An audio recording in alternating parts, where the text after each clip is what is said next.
ఏం జరిగింది అమ్ములు? వేలెందుకు నరికావు? ఆడవారందరినీ ఒక వైపుకి రమ్మన్నారు. లోపలికి పంపే నెపంతో నా ముందున్న మహిళ చీరను లాగాడు. ఏం చీరది? అంత బాగుంటుందా?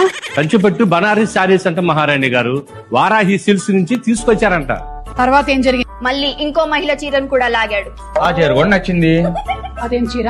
అది కూడా వారాహి సిల్క్స్ నుంచి తీసుకొచ్చింది. గద్వాల్ పట్టు చీర. ఈసారి నా చీర కూడా లాగబోయాడు.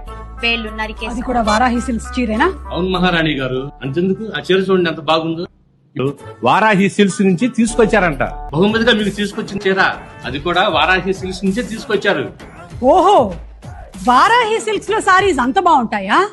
అయినా సరే, అది ఫ్యాన్సీ సారీస్ అయినా పట్టు సారీస్ అయినా, అది ఎంత బాగున్నా, అది వారాహి సిల్క్స్ లో ఉండేటువంటి చీరలైనా, ఆడదాని ఒంటి మీద ఉన్నప్పుడు లాగితే నరకాల్సింది వేలు కాదు, తల.